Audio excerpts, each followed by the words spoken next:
سوره نبأ و سوره نازعات جزء 30. سوره نبأ آیه 31 تا 40. سوره نازعات آیه 1 تا 15.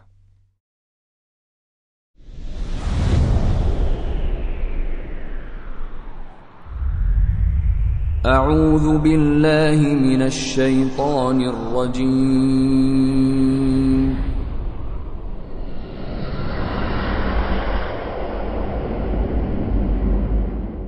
بسم الله الرحمن الرحیم. إن للمتقین مفازا، بیگمان برای پرهیزگاران کامیابی است. حدائق و اعنابا، باغ‌های میوه و تاکستان‌ها. و کواعب اترابا، و حوریانی جوان و همسن و سال. و کأسا دهاقا، و جام‌هایی لبریز و پیاپی از شراب پاکیزه بهشت. لا يسمعون فيها لغوا ولا كذابا، در آنجا نه سخن بیهوده‌ای میشنوند و نه دروغی. جزاء من ربك عطاء حسابا، این پاداش از جانب پروردگار توست و بخششی در خور آنهاست. رب السماوات والأرض وما بينهما الرحمن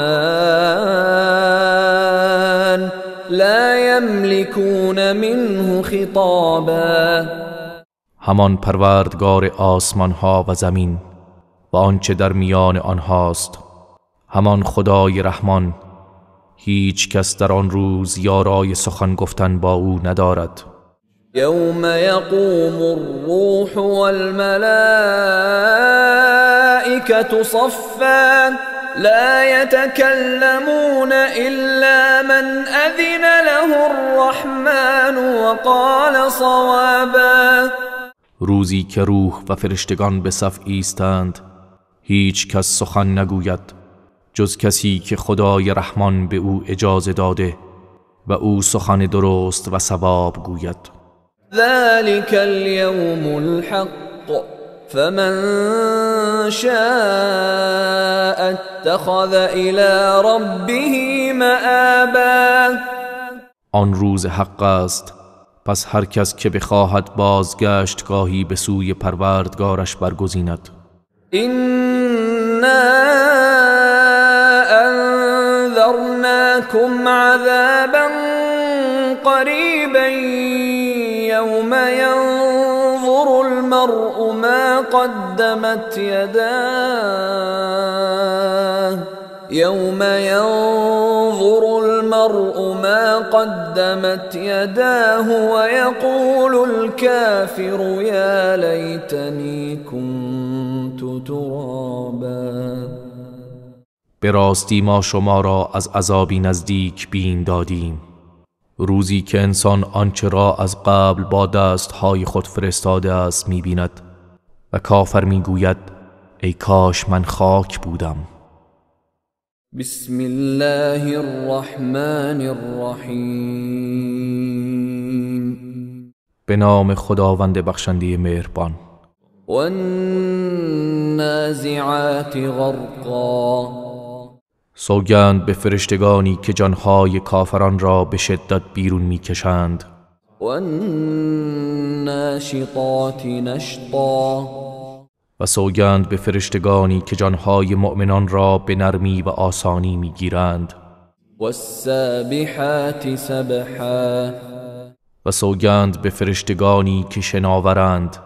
السابقات سبقا، و سوگند به فرشتگانی که در اجرای اوامر الهی بر یکدیگر سبقت میگیرند.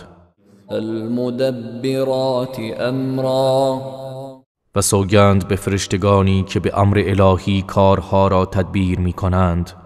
یوم ترجف الراجفه، روزی که پس از اولین دمیدن در سور زمین و کوهها و همه چیز را بلرزاند. تتبعها الرادفة در پی آن دمیدن دوم حشر بیاید. قلوب يومئذ واجفة دلها در آن روز سخت مضطرب و ترسان است. أبصارها خاشعة و چشمهای آنان از ترس و شرمساری فرو افتاده است. يقولون أئنا لمردودون في الحافرة کافران در دنیا میگویند آیا ما پس از مرگ دوباره به حال اول خود باز میگردیم؟ أئذا كنا عظاما نخرة آیا هنگامی که استخوان‌های پوسیده ای شدیم و به خاک تبدیل گشتیم باز هم زنده میشویم؟ قالوا تلك إذا كرة خاسرة گویند اگر چنین وعده ای درست باشد آنگاه آن بازگشتی زیانبار است. فإنما هي زجرة واحدة پس آن بازگشت تنها با یک بانگ مهیب است. فإذا هم بالساهرة پس ناگهان همگی بر عرصه زمین ظاهر می شوند. هل أتاك حديث موسى ای پیامبر آیا داستان موسی به تو رسیده است؟